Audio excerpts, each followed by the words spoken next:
নবী করিম সাল্লাল্লাহু আলাইহি ওয়াসাল্লাম বলেছেন, লাইলাতুল কদর আমি পেয়েছি, কপালে কাদামাটি ছিল, বৃষ্টি হচ্ছিল, তার মানে ওই রাতে বৃষ্টি হতে পারে, ওই রাতে বৃষ্টি হতে পারে। লাইলাতুল কদরের আলামত রাতের বেলা বৃষ্টি হতে পারে। বৃষ্টি হয়েছে, তিনি নামাজ পড়েছেন, কপালের মধ্যে কাদা লেগেছিল, তিনি বের হয়েছেন, সাহাবীদেরকে বলবেন কোন রাতটা লাইলাতুল কদর, আজকে রাতটা লাইলাতুল কদর, এটা বলতে বের হয়েছে। বের হয়ে দেখছেন দুজন মুসলিম আপোষে ঝগড়া করছে। লিসেন টু মি, দুজন মুসলিম আপোষে ঝগড়া করছে। আমরা বলি না যে মুসলিমদের মাঝে ইখতিলাফগুলো রহমত, আমরা বলি না? দুজন মুসলিম আপোষে ঝগড়া করছে, এই কাজটার কারণে আল্লাহ রাব্বুল আলামিন নবী সাল্লাল্লাহু আলাইহি ওয়াসাল্লামের হৃদয় থেকে এই কথাটাকে তুলে নিলেন। তিনি আর বললেন না এক্স্যাক্টলি কোন রাতে লাইলাতুল কদর ছিল, তিনি বলতেই বেরিয়েছিলেন যে কোন রাতে লাইলাতুল কদর ছিল। আমাদের ইখতিলাফের কারণে আমরা সেই নির্দিষ্ট রাতটাকে হারিয়ে ফেলেছি। তবে এর মধ্যেই খায়র আছে, এর মধ্যেই কল্যাণ আছে। আরবিতে একটা প্রবাদ আছে, কুল্লু শার ইউজাদু ফিহিল খায়র, প্রত্যেকটা অকল্যাণের পিছনেই কোনো না কোনো কল্যাণ আছে। নির্দিষ্ট করে বলে দিলে আমরা বাকি রাতগুলো জাগতাম না। নবী সাল্লাল্লাহু আলাইহি ওয়াসাল্লাম এখন বললেন যে আমাকে ভুলিয়ে দেওয়া হয়েছে কোন রাত, তোমাদের ঝগড়ার কারণে, অতএব তোমরা শেষ দশকের বিজোড় রাতগুলোকে তালাশ করো।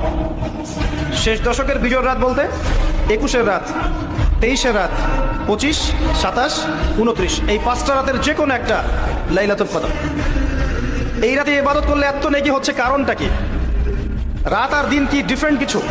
প্রত্যেক রাতেই কিন্তু আল্লাহ পাক প্রথম আসমানে নেমে আসেন, প্রত্যেক রাতে, শুধু শবে বরাতের রাতে নয়, শুধু নিসফে শাবানের রাতে নয়, কিন্তু প্রত্যেক রাতেই আল্লাহ পাক প্রথম আসমানে নেমে আসেন।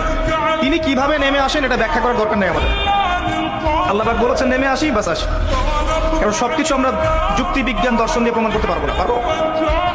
সায়েন্সকে জিজ্ঞাসা করেন যে স্বপ্নের ব্যাখ্যা কি, ঘুম কাকে বলে, আত্মা কাকে বলে, আত্মা কঠিন না তরল না বায়বীয়, পারবে সায়েন্স ব্যাখ্যা করতে? কবরের আযাব কি, জিন জাতি কি, জিন জাতি কাকে বলে, জিন জাতি কেমন দেখতে, মালায়েকা কেমন, তারা কিভাবে কাজ করে, তাদের ফাংশন কি, তারা কি ব্যাখ্যা করতে পারবে? আমাদের একটা চেতনা তৈরি হয়েছে, সায়েন্স যা বলবে তাই সত্য। এই চেতনা পুরোপুরি সত্য নয়। কোরআন এবং সুন্নাহ, আল্লাহ এবং তার রাসূল যা বলবেন সেটাই চূড়ান্ত সত্য। এর বাইরে সত্য মিথ্যা চূড়ান্ত কোনো মানদণ্ড নাই। হ্যাঁ, সায়েন্সের ভিত্তি আমরাই দিয়েছি, এটা অমুসলিমরা দেয়নি, এর ভিত্তি মুসলিমরা দিয়েছে। পরবর্তীতে এরাই উপর ঘষা মাজা করেছে। এখন সায়েন্টিফিক এবং টেকনোলজিক্যাল রেভলিউশন আসছে পশ্চিমা সভ্যতা থেকে। এই সভ্যতার ধারক বাহক ছিলাম আমরা। সভ্যতা এদের দ্বারা শুরু হয়নি, সভ্যতা নবীদের দ্বারা শুরু হয়েছে। তো সবকিছু সায়েন্স দিয়ে ব্যাখ্যা করা যাবে এমন নয়, কারণ সায়েন্সের সীমাবদ্ধতা আছে, আল্লাহর জ্ঞানের কোনো সীমাবদ্ধতা নাই। তো আল্লাহ নেমে আসেন, ব্যাস নেমে আসেন। নেমে এসে আল্লাহ পাক কি বলেন? আল্লাহ পাক 3টা কথা বলেন। রাতের শেষ অংশ, রাতকে ভাগ করেন।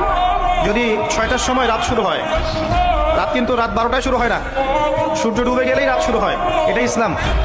এখন 6টা থেকে আপনি এই 5টা পর্যন্ত সময়টাকে 3 ভাগে ভাগ করেন। শেষের অংশ ধরে নেন যে 1টা থেকে 5টা, কথার কথা আমি এস্টিমেট করলাম, এই সময়টুকুতে আল্লাহ রাব্বুল আলামিন কাছে নেমে আসে প্রথম আসমানে, অর্থাৎ তার রহমত নিকটবর্তী হয় এবং তিনি আহ্বান করতে থাকেন 3টা জিনিস। 1, কে আছো? আমার কাছে কিছু চাইবে, যা চাইবে আমি তাই দেব। 2, কে আছো? আমার কাছে ক্ষমা চাইবে।